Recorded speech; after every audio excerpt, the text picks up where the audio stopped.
அப்ராக்சிமேட்டா தமிழ்நாட்டில் ஒரு தனியார் மருத்துவக் கல்லூரியில் போய் சேரணும் அப்படின்னா என்னுடைய கல்வி கட்டணம் எவ்வளவா இருக்கும் சார்? 18 லட்சம் ஃபீஸ் கம்மி. சரி, பரவாயில்ல. அப்ப எனக்கு வந்து பட்ஜெட்ல வந்து ஒரு 1 கோடி 1.25 கோடி முடிஞ்சிருக்கு. வெளிநாட்டுல மருத்துவம் படிக்கிறதுக்கு தகுதியான நாடுகள் என்னன்னு நீங்க சொல்ல முடியுமா சார்? நான் ஒரு கல்வி ஆலோசகர் சொல்லுவேன், எல்லா நாட்டுக்கும் ஸ்டூடெண்ட்ஸ் போங்கன்னு சொல்லுவேன். மே 3ஆம் தேதி எக்ஸாம் நான் முறைப்படி எழுதியிருந்தா அதோட ரிசல்ட் வந்து நான் கண்டிப்பா 350 மார்க் வாங்கியிருப்பேன். நான் நீட்ல இந்த ஆண்டு வந்து 2024 வந்து மதிப்பெண் குறைஞ்சிருக்கு. பட் நான் ஸ்டில் வந்து பிலிப்பைன்ஸ் வந்து ஒரு மெடிக்கல் காலேஜ் சேரலாம தாராளமா சேரலாம். தேர்ச்சி வீதம் தாண்டியும் பாசிங் பர்சன்டேஜ் தாண்டியும் அதிகமான மாணவர்களோட அந்த ஸ்கோர்ஸ் இருக்கு பாத்தீங்களா, அதுவுமே வந்து நீங்க பிலிப்பைன்ஸ் பார்க்கலாம்.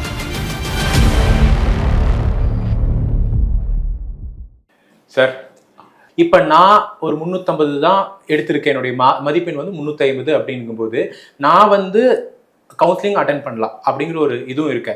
இல்லை நான் தனியார் மருத்துவமனையிலையும் நான் போய் சேர்றேன். நீங்கள் சொல்கிற மாதிரி இப்போ கோடிக்கணக்கில் எனக்கு செலவாகும். இப்போ 5 வருஷம் ப்ளஸ் ஒரு 1 இயர் இன்டர்ன்ஷிப் அப்படிங்கும்போது ஒரு 6 வருஷம் அப்படிங்கும்போது அப்ராக்சிமேட்டாக தமிழ்நாட்டில் ஒரு தனியார் மருத்துவக் கல்லூரியில் போய் சேரணும் அப்படின்னா என்னுடைய கல்வி கட்டணம் எவ்வளவா இருக்கும் சார் ரஃப்லி?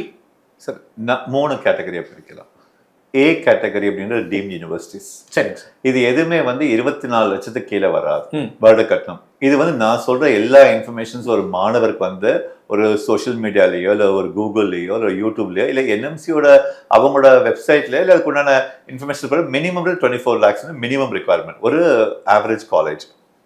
டீம்ட் யூனிவர்சிட்டிஸ்ல வந்து டாப் கேட்டகரி இருக்கு, சென்னையில இருக்காங்க, பேர் சொல்ல விரும்பல. இவங்க எல்லாருமே வந்து 28 to 32 லட்சம் வச்சிருக்காங்க வருட கட்டணம். நான் சொல்ல வெறும் கல்வி கட்டணம் மாத்திரம், டியூஷன் ஃபீஸ் மட்டும், வெறும் டியூஷன் ஃபீஸ் மாத்திரம்.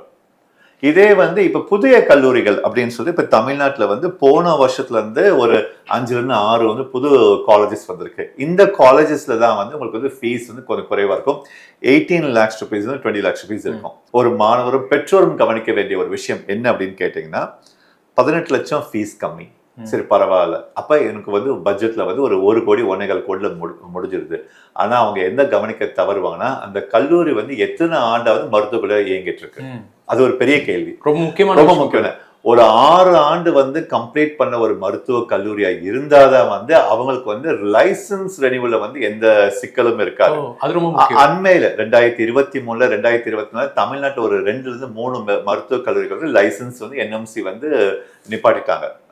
காலேஜ் வந்துட்டு அந்த டைம்ல வந்து காலேஜ்ல படிச்ச ஸ்டூடெண்ட்ஸோட மனநிலைமை என்ன? ஓகே, நான் ஒரு 60 லட்சம் செலவு பண்ணிட்டேன், ஒரு 3 ஆண்டு வந்து நான் மருத்துவம் முடிச்சேன், 4 ஆண்டு மருத்துவம் முடிச்சேன், இப்ப நான் படிக்கிற கல்லூரி வந்து எனக்கு லைசன்ஸ் இல்ல லைசன்ஸ் வந்து அவங்க வந்து நிப்பாட்டிருக்காங்க. ஏதோ ஒரு ரீசன், இன்ஃப்ராஸ்ட்ரக்சருக்கோ ஃபேக்கல்ட்டிக்கோ இல்ல இன்ஸ்பெக்ஷன் வந்த டைம்ல அவங்க ஒரே ஆவணம் சப்போர்ட் பண்ண அப்படின்னா இந்த மாதிரி நிறைய சேலஞ்சஸ் வந்து நடக்குதான், தொடர்ந்து நடந்துட்டு தான் இருக்கு.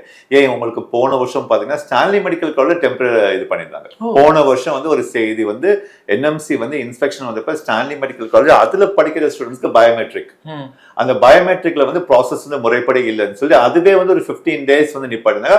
அப்கோர்ஸ் அதுக்கடுத்து ஒரு பழமையான ஒரு அரசு மருத்துவர்கள் உடனே வந்து அந்த அரசு சரி செஞ்சு திரும்ப வந்து வாங்கிட்டாங்க. இது எல்லாமே வந்து கவர்மெண்ட் சைட்ல இல்ல, எல்லாமே என்எம்சி சைட்ல இருக்கு.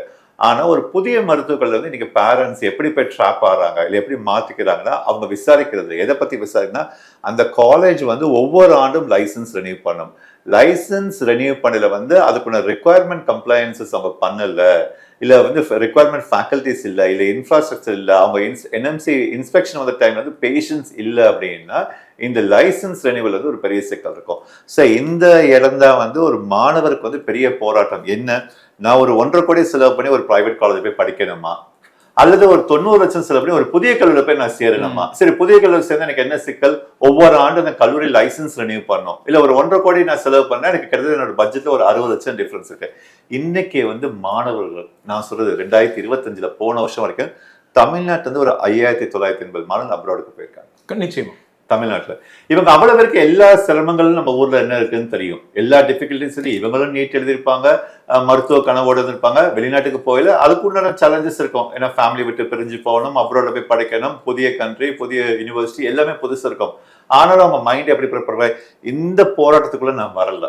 எதுக்குள்ள பிரைவேட் மெடிக்கல் காலேஜுக்கும் இந்த டீம்ட் யூனிவர்சிட்டிக்குள்ள அந்த வித்தியாசத்துக்குள்ள வரல.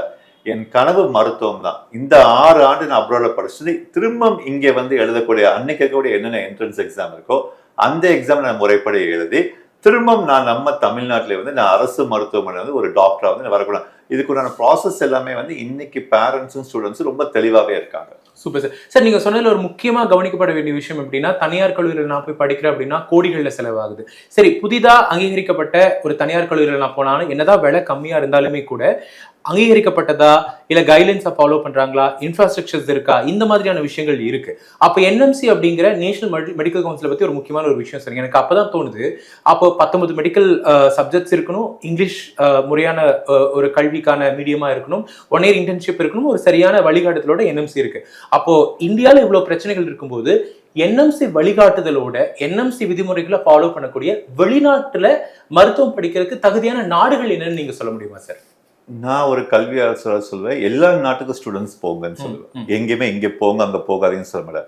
ஆனா பேரண்ட்ஸை விசாரிங்கன்னு சொல்லுவேன். ஓகே சரி, ஒரு விஷயம் வந்து ஒரு முழு உரிமை இல்ல முழுசா வந்து யாருக்கு வந்து பொறுப்பு இருக்குன்னு ஒரு பெற்றோருக்கு. ஏன்னா இந்த 5980 ஸ்டூடெண்ட்ஸ் வந்து வெளிநாட்டுக்கு படிக்க போனது வந்து யாரோட தயவும் இல்லாம யாரோட ஒரு பெற்றோர் எடுக்கக்கூடிய ஒரு முடிவு தான். நேற்று கூட எனக்கு ஒரு ஃபேமிலி கவுன்சிலிங் வந்திருந்தாங்க. அந்த ஸ்டூடெண்ட் அந்த பர்டிகுலர் ஸ்டூடெண்ட் யாரு கவுன்சிலிங், அந்த ஸ்டூடெண்டோட பிரதர் வந்து பிலிப்பைன்ஸ்ல படிச்சுட்டு இருக்காரு. இருந்தாலும் வந்து அவங்களுக்கு வந்து லிம்ரா பத்தி தெரிஞ்சாலும் பிலிப்பைன்ஸை பத்தி தெரிஞ்சாலும் என்எம்சி விதிமுறைகள் முழுமையை நம்ம ஃபாலோ பண்றாலும் என்னோட பெரிய பையன் வந்து பிலிப்பைன்ஸ்ல ஆல்ரெடி படிச்சுட்டு இருக்காங்க. இப்போ திரும்ப ரெண்டாவது வந்து அவங்க ஃபேமிலியில வந்து இன்னொரு பையனை சேர்க்க திரும்ப அவங்க முதல் முறையை கேட்கறாங்க, சார் இன்னைக்கு பிலிப்பைன்ஸ் போய் நான் படிக்கக்கூடிய ரெக்வயர்மெண்ட் ப்ராசஸ்ல வந்து ஏதாவது மாற்றம் இருக்கா? அஃப்கோர்ஸ் பெரிய பையன் இப்போ 4th year படிச்சுட்டு இருக்காரு. இப்ப புதிய ரெண்டாவது என்னோட பையனை நான் சேர்க்க வரேன், ரெண்டாவது பையனை சேர்க்க வரேன். எனக்கு வந்து அந்த கண்ட்ரி பத்தி தெரியும், யூனிவர்சிட்டி பத்தி தெரியும். பட் என்எம்சி விதிமுறை புதுசா ஏதாவது மாற்றங்கள் இருக்கா? இந்தியன் எம்பசில ஏன்னா இப்ப குறிப்பா வந்து இப்ப எல்லா நாட்டிலையும் வந்து பாத்தீங்கன்னா வெளிநாட்டுக்கு வந்து ஒரு பேரண்ட்ஸ்க்கு வந்து ஒரு ப்ராப்பர் ஆக்சஸ் இல்ல ஒரு நம்பிக்கை. ஏன்னா என்எம்சி வந்து கொடுக்காது, ஓகே நீங்க பிலிப்பைன்ஸ்ல போய் படிங்க, நீங்க வந்து ரஷ்யால போய் படிங்க, இல்ல என்எம்சி சொல்லாது நீங்க வந்து சைனால போய் படிங்கன்னு சொல்லி அவங்க சொல்ல மாட்டாங்க. அவங்க சொல்ல எங்களுக்கு விதிமுறைன்றது போதும். கண்டிப்பா. பட் எல்லா நாட்டுக்கும் வந்து நம்ம இந்திய எம்பசி ஒண்ணு அந்தந்த நாட்டுல இயங்குது. அவங்க என்ன சொல்றாங்க, குறிப்பா வந்து நீங்க வந்து படிக்க வரீங்கன்னா இந்த விதிமுறைகளை ஃபாலோ பண்ணுங்க. அவங்களுக்கு உரிமை இருக்கு, கடமை இருக்கு. ஒரு இந்தியன் சிட்டிசன் வந்து அந்த நாட்டுக்கு படிக்க வராங்க. அப்படியே நீங்க பார்க்கல வந்து இன்னைக்கு வந்து ஜூன் 19ஆம் தேதி வந்து இந்தியன் எம்பசி மணில இருந்து ஒரு அருமையான ஒரு செய்தி. நீங்க கேட்ட எல்லா இன்ஃபர்மேஷன்ஸ் அதுல இருக்கு. ஒரு மாணவர் போய் படிக்கணும், பிலிப்பைன்ஸ் படிக்கணும், எவ்வளவு ஆண்டு படிக்கணும் அந்த இன்ஃபர்மேஷன்ஸ் கொடுத்துருக்காங்க. 19 மெடிக்கல் சப்ஜெக்ட் அங்க இருக்கக்கூடிய மெடிக்கல் காலேஜ் டீச் பண்றாங்க. அங்க இருக்கக்கூடிய காலேஜோட தரம், நம்ம லைசன்ஸ் பத்தி பேசணும்ல, அந்த காலேஜ் தரம் அது செட் அப்படின்றது ரீஜன் கொடுக்குறாங்க. செட்ன்றது commission of higher education department அவங்க கொடுக்குறாங்க. இன்டர்ன்ஷிப் அங்க முழுமையா இந்திய மாணவர்கள் கொடுக்குறாங்க. அதையும் தாண்டி வந்து ஒரு ரொம்ப முக்கியமான விஷயம், நாளைக்கு ஒரு மாணவர் வந்து அந்த நாட்டுல ரெஜிஸ்ட்ரேஷன் பண்ணுமா? ஆமாங்க, நீங்க ரெஜிஸ்ட்ரேஷனும் பண்ணலாம். அப்ப என்எம்சி விதிமுறைகள் முழுமையா வந்து அவங்க எப்படி கொடுக்குறாங்க அப்படின்னா என்ன எம்பசி மூலமா தெளிவா கொடுத்துருக்காங்க, பிலிப்பைன்ஸ் நீங்க படிக்க வாங்க. நான் அதுக்கான மற்ற கண்ட்ரில வந்து நீங்க போய் படிக்காதீங்க, எல்லாரும் பிலிப்பைன்ஸ்க்கு வாங்கன்னு சொல்ல விசாரிங்கன்னு சொல்றேன். கண்டிப்பா. அப்ப ஒவ்வொரு நாட்டுல இருந்து எம்பசியோட நோட்டிபிகேஷன் வந்து நமக்கு வந்து எப்படி வந்திருக்கு, இன்னைக்கு கரண்ட்ல 2026ல படிக்கக்கூடிய ஸ்டூடெண்ட்ஸ் பேரண்ட்ஸ்க்கு ஒரு பெஸ்ட் டெஸ்டினேஷன் இல்ல பெஸ்ட் ஆப்ஷன்ஸ் அண்ட் சாய்ஸ் அப்படின்னா அது வந்து பிலிப்பைன்ஸ் ஒன்று தான். அதுக்கு 2 உதாரணம். ஒன்னு இந்தியன் எம்பசி ரொம்ப தெளிவா கொடுத்திருக்காங்க. அடுத்து ரெண்டாவது பிலிப்பைன்ஸ் கவர்மெண்ட்ல இருந்து சில மாற்றங்கள் கொண்டு கொடுத்திருக்காங்க. சோ இந்த செய்தி அடிப்படையில தான் வந்து ஒரு பேரண்ட்ஸ் வந்து ஒரு நாட்டை செலக்ட் பண்ணலாம். அப்புறம் வந்து ஒரு யூனிவர்சிட்டி செலக்ட் பண்ணி பேரண்ட்ஸோட சாய்ஸ் அவங்களோட பட்ஜெட்குள்ள வந்து ஆட்டோமேட்டிக்கா அது உள்ள வரும். நிச்சயமா சார், நீங்க சொன்னது ரொம்ப அருமையா இருந்துச்சு. அப்போ என்எம்சி நேஷனல் மெடிக்கல் கவுன்சில் இந்தியால இருந்து வெளியிட்டு இருக்கக்கூடிய அறிக்கைகளை ஃபாலோ பண்ணக்கூடிய ஒரு முக்கியமான நாடு அப்படின்னா பிலிப்பைன்ஸ் அப்படி சொல்லியிருக்கீங்க. இப்ப நான் வந்து இந்தியால ஒரு 350 மார்க் எடுத்திருக்கேன். ஓகே, நான் வெளிநாட்டுக்கு போய் படிக்கிறேன், ஏன்னா எனக்கு இங்க இருக்கக்கூடிய இந்த போராட்டங்களுக்கு எனக்கு உடன்பாடு இல்லை அப்படிங்கும்போது பேசிக்கா என்னுடைய qualification to study in abroad அப்படிங்கும்போது என்னென்ன தகுதியின் அடிப்படையில நீங்க சஜஸ்ட் பண்ணுவீங்க சார்? சார், நான் முன்னாடியே சொன்ன மாதிரி நிறைய என்னோட இன்டர்வியூ சொல்லிப்பேன். ஒரு மாணவர் வந்து +2 முடிச்சிருக்கணும், மினிமம் பிசிக்ஸ் கெமிஸ்ட்ரி பால 50% இருக்கணும். நீட் அவசியம் நீங்க சொன்ன மாதிரி பார்த்தீங்கன்னா எல்லாருமே வந்து மதிப்பெண் எடுத்திருப்பாங்க, குவாலிஃபை இருப்பாங்க. பட் எனக்கு இந்த ப்ரொட்டஸ்ட்க்கு முன்னாடி இருந்து இந்த நீட் ரிசல்ட் வந்துச்சு பாத்தீங்களா, அந்த டைம்ல இருந்து எனக்கு அதிகமான என்கொயரி எப்படி வந்துச்சுன்னா, சார் நான் பிலிப்பைன்ஸ் தான் சார் சூஸ் பண்ணியிருந்தேன். நீட் எக்ஸாம் நான் எழுதியிருந்தேன். மே 3ஆம் தேதி எக்ஸாம் நான் முறைப்படி எழுதியிருந்தேன். அதோட ரிசல்ட் வந்து நான் கண்டிப்பா 350 மார்க் வாங்கியிருப்பேன். அதோட ரிசல்ட் வந்து முடிஞ்சுவேன். ஆனா அந்த மே 3 எக்ஸாம் வந்து அவங்க கேன்சல் பண்ணிட்டாங்க. ஜூன் 21 எழுதின எக்ஸாம் வந்து பிசிக்ஸ் பேப்பர் ரொம்ப டஃபா இருந்துச்சு. இல்ல என்னோட மார்க் வந்து நெகட்டிவ்ல போயிடுச்சு.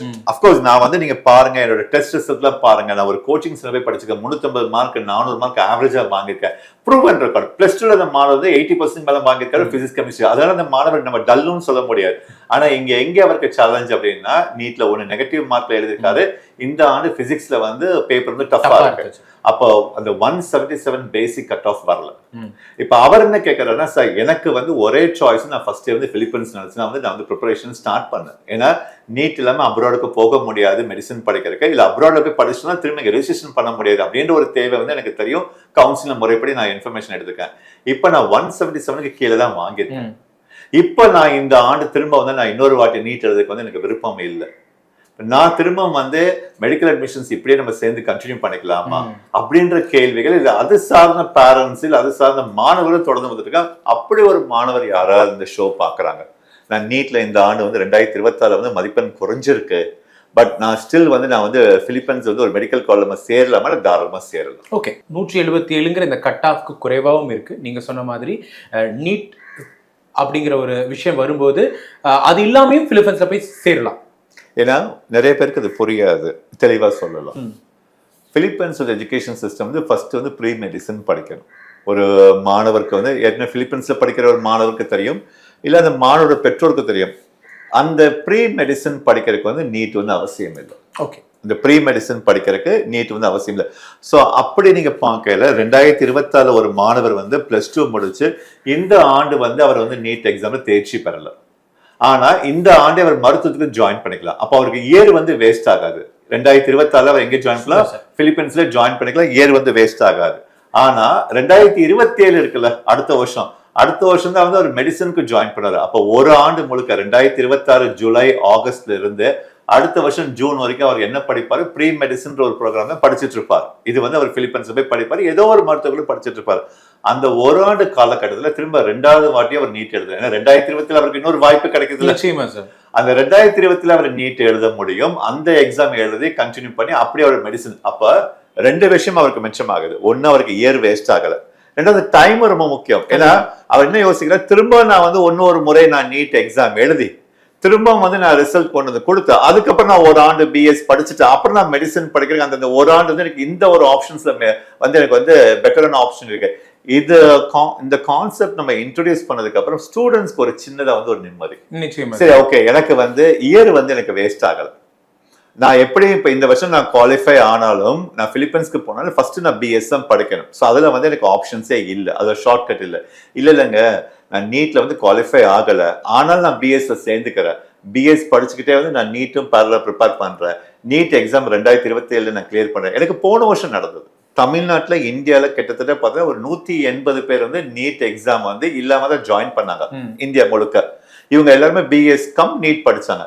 இந்த வருஷம் அந்த ஸ்டூடெண்ட்ஸ் ரிசல்ட் இருக்குல்ல, நீட்டோட ரிசல்ட் 93% கிளியர் ஆயிட்டாங்க. இப்ப அவங்களுக்கு வந்து என்ன ஒரு பெரிய ஆப்பர்ச்சுனிட்டி, ஒரு வருஷம் அவங்களுக்கு வேஸ்ட் ஆகல, டைமும் மிச்சம் ஆயிடுச்சு, பிளஸ் இந்த ஜூலைல வந்து மெடிசனுக்கு போயிடுறாங்க. ஸோ 2-in-1 கான்செப்டை வந்து நம்ம ஸ்டூடெண்ட்ஸ் நம்ம இன்ட்ரோடியூஸ் பண்ணியிருக்கோம். நிச்சயமா பார்த்துருக்க உங்களுக்குமே இந்த சந்தேகம் இருந்துகிட்டே இருக்கும். இந்த ஆண்டு நான் நீட் எழுதுனேன், கட் ஆஃப் எனக்கு கிடைக்கல, பட் ஆனால் என்எம்சி விதிமுறைகளை ஃபாலோ பண்ணக்கூடிய பிலிப்பைன்ஸ் மாதிரியான ஒரு நாட்டில் நான் போய் மெடிசன் படிக்கணும் அப்படின்னா ப்ரீ மெடிசன் அப்படிங்கக்கூடிய இந்த முதல் ஆண்டு நீங்க படிச்சுட்டு அந்த ஆண்டுலேயே நீட் இந்தியாவில் நீங்க கிளியர் பண்ணீங்கன்னா அடுத்த ஆண்டு உங்களுடைய நேரத்தை விரயம் பண்ணாம அடுத்த ஆண்டு நீங்க மெடிக்கலை கண்டினியூ பண்ணலாம் அப்படிங்கிறது ஒரு நல்ல ஒரு திட்டமா இருக்கு சார்.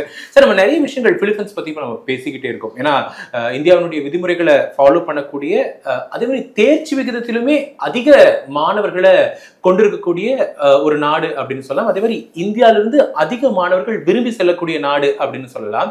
ஃபர்ஸ்ட் ஆஃப் ஆல், எதனால பிலிப்பைன்ஸ் அப்படிங்கிற இந்த ஒரு கல்லூரியை அதிகப்படியான இந்திய மாணவர்கள் தேர்ந்தெடுக்கிறாங்க? இதுக்கான காரணம் என்ன சார்? சார், நான் நிறைய இன்ஃபர்மேஷன்ஸ் இன்டர்வியூல கொடுத்துருக்கேன். பிலிப்பைன்ஸ் அப்படின்னு நீங்க செலக்ட் பண்ணது முதல்ல வந்து பேரண்ட்ஸும் ஸ்டூடெண்ட்ஸும் கவனிக்க வேண்டிய விஷயம் நோய் ஒற்றுமை. என்எம்சி விதிமுறைகள் வந்து ஒரு பக்கம் மருத்துவ படிப்புக்கு இருக்கு, அவங்க நோயை பற்றி எங்கன்னு சொல்லல. அவங்க மருத்துவ படிப்பு டியூரேஷன்ஸ், சப்ஜெக்ட், அவங்களுக்கு வந்து இன்டர்ன்ஷிப் இப்படிதான் எல்லாமே அவங்க கொடுத்துருப்பாங்க. தவிர நோய் அப்படின்ற ஒன்று இருக்கு. ஏன்னா ஒரு மருத்துவ பாடத்துல வந்து ரொம்ப முக்கியமான விஷயம் வந்து ஒரு மாணவருக்கு வந்து பேஷண்ட்ஸ் எப்படி பார்க்கறோம், அந்த பேஷண்ட்ஸ் சார்ந்து வரக்கூடிய நோய்கள் தான். நீங்க இந்தியாவும் பிலிப்பைன்ஸ் நீங்க எடுத்தீங்கன்னா 96% வந்து நோய் ஒற்றுமை இருக்கு. அதுதான் வந்து நம்பர் 1. நான் நிறைய பேரண்ட்ஸ் சொல்றேன். ரெண்டாவது, பிலிப்பைன்ஸ் ஒரு நாடு வந்து உங்களுக்கு வந்து உலகத்திலே 3வது அதிகமா ஆங்கிலம் பேசக்கூடிய ஒரு நாடு. சோ அப்ப இன்னொரு மொழியை நான் கத்துக்கிட்டு அங்க போய் மருத்துவம் படிக்கணும் இல்ல பிராக்டிஸ் பண்ணணும்னு அவசியம் இல்லை. இது 2வது. 3வது, அங்க இருக்கக்கூடிய கல்லூரிகள், நான் சொல்றது வந்து பிலிப்பைன்ஸ்ல வந்து லிம்ரா அனுப்பக்கூடிய வந்து மெடிக்கல் யூனிவர்சிட்டிஸ் எல்லாமே வந்து கிட்டத்தட்ட 50 ஆண்டு பழமையான ஒரு மெடிக்கல் யூனிவர்சிட்டிஸ். அப்ப அந்த யூனிவர்சிட்டிஸ்க்கு ஒரு ஸ்டாண்டர்ட் ஆஃப் டீச்சிங் இருக்கு, இன்ஃப்ராஸ்ட்ரக்சர் இருக்கு, அண்ட் அதுல வரக்கூடிய ஹாஸ்பிட்டல்ஸோட ஸ்டாண்டர்ட்ஸ் இருக்கு. பாத்தீங்களா, எல்லாமே வந்து சூப்பர் மல்டி ஸ்பெஷாலிட்டி ஹாஸ்பிட்டல். இதுதான் வந்து ஒரு பெரிய முக்கியமான விஷயம். 2வது, நான் எல்லா பெற்றோருக்கும் சொல்றேன், அப்ராடுக்கு எங்க வேணா நீங்க போங்க. நான் ஃபர்ஸ்ட் இயர் கொடுத்துட்டேன், என்னோட இன்டர்வியூல சொல்லியிருக்கேன், உங்க சாய்ஸ், உங்களோட யூனிவர்சிட்டிஸ், உங்க பட்ஜெட். ஆனா பிலிப்பைன்ஸ் அப்படின்னா இன்னைக்கு என்எம்சில நீங்க எடுத்து பார்த்தாலும் சரி, இல்ல NBA போர்ட் ஆஃப் எக்ஸாம் எடுத்து பார்த்தா, தமிழ்நாடு மெடிக்கல் கவுன்சில் எக்ஸாம், அந்த கண்ட்ரில முடிக்கிற ஸ்டூடெண்ட்ஸ் FMGல டாப்பர்.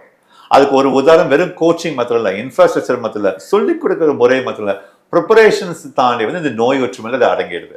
இதுல நாங்க ஒரு படி மேல போய் என்ன பண்றோம்னா, பிலிப்பைன்ஸ்ல வந்து நம்ம லிம்ரா ஸ்டூடெண்ட்ஸ், அங்க படிக்கிற ஸ்டூடெண்ட்ஸ் வந்துட்டு இங்கே வந்து அந்த FMG கோச்சிங் வந்து அவங்க ப்ரீ ஃபைனல் நம்ம கொடுத்துறோம். ப்ரீ ஃபைனல்ல இருந்து அப்ப என்ன ஆகுதுன்னா, அந்த ஸ்டூடெண்ட்ஸ் படிக்கையில வந்து 2 விதமா சப்ஜெக்ட்ஸ் இருக்கு. உங்களுக்கு ப்ரீ கிளினிக்கல் சப்ஜெக்ட்ஸ், பாராகிளினிக்கல் சப்ஜெக்ட்.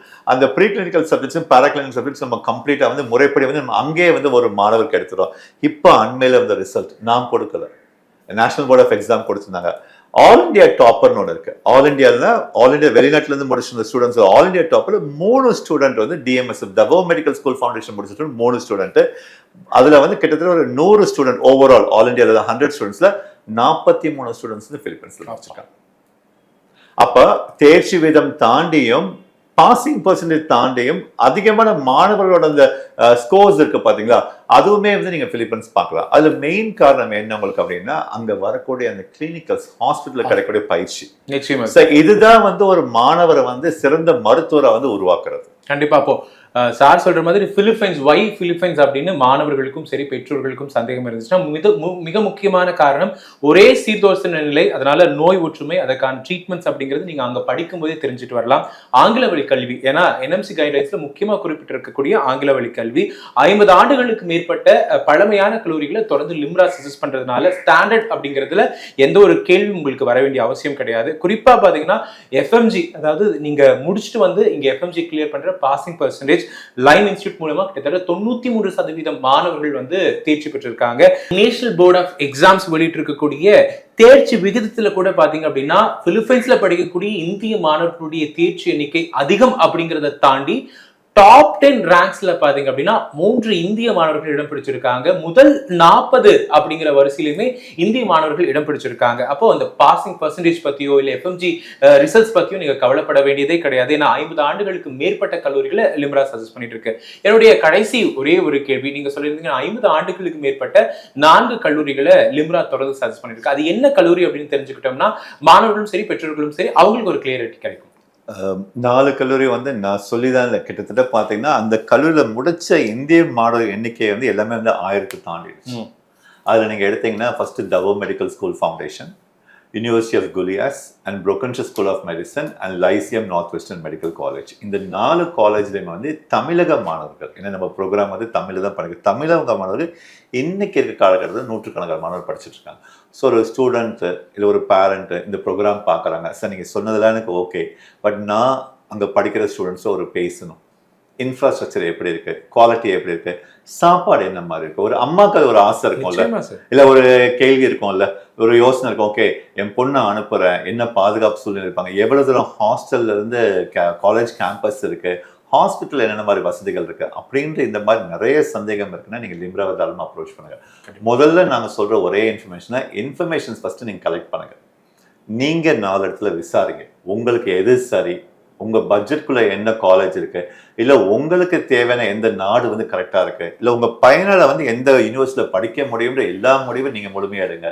பொறுப்பை எங்கள்கிட்ட கொடுத்தீங்க அப்படின்னா அந்த மாணவரை வந்து ஒரு சிறந்த மருத்துவம் நம்ம கொண்டு வர முடியும். நிச்சயமா தொடர்ந்து 24 ஆண்டுகளா 2000க்கும் மேற்பட்ட இந்திய மாணவர்களை மருத்துவர்களா மாற்றி காட்டின லிம்ரால உங்களுடைய மருத்துவ கனவு நிறைவேறணும் அப்படின்னா எந்த ஒரு தயக்கமும் இல்லாம தொடர்ந்து கலந்தாய்வுகளும் ஒவ்வொரு மாவட்டத்துல வெவ்வேறு தேதிகளும் நடந்துகிட்டே இருக்கு.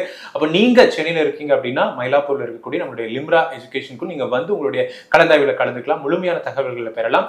தொடர்ந்து இதே மாதிரி இன்னொரு நிகழ்ச்சியில சந்திக்கலாம். நன்றி, வணக்கம். சார், முதல்ல இந்த தமிழ்நாட்டுல இந்த மருத்துவ கலந்தாய்வு அப்படிங்கிறது எப்படி நடக்கும்? என்னதான் வந்து இன்னைக்கு இன்டர்நெட் ஃபெசிலிட்டிஸ் இருந்தாலும், ஸ்மார்ட் போன் வந்தாலும், இன்னைக்கும் வந்து மாணவர்களுக்கு வந்து எப்பவுமே வந்துட்டு ஒரு டவுட் இருக்கும். பட் ஜென்ரலா வந்து பார்த்தீங்கன்னா உங்களுக்கு 4 விதமா நம்ம ஊர்ல வந்து மருத்துவக் கல்லூரிகள் இருக்கு. ஸோ இந்த தரம் எல்லாமே வந்து மார்க் அடிப்படையில் இருக்கும். இப்போ டீம்டு யூனிவர்சிட்டி பல கோடிகளை விட குறைவு. அதனாலதான் வந்து இன்னைக்கு வசதிப்படுத்த மாணவர்கள் கூட வந்து நீட் எக்ஸாம் எழுதி எப்படியாவது வந்து நான் ஒரு இந்த அடிப்படையில் வந்து பார்க்கல இந்த ஆண்டு வந்து நமக்கு வந்து மெடிக்கல் அட்மிஷன்ஸ் தமிழ்நாட்டில் வந்து சற்று பெட்டரா இருக்கும். அந்த 1000 மெடிக்கல் சீட்ஸ் இன்க்ரீஸ் பண்ணாங்க.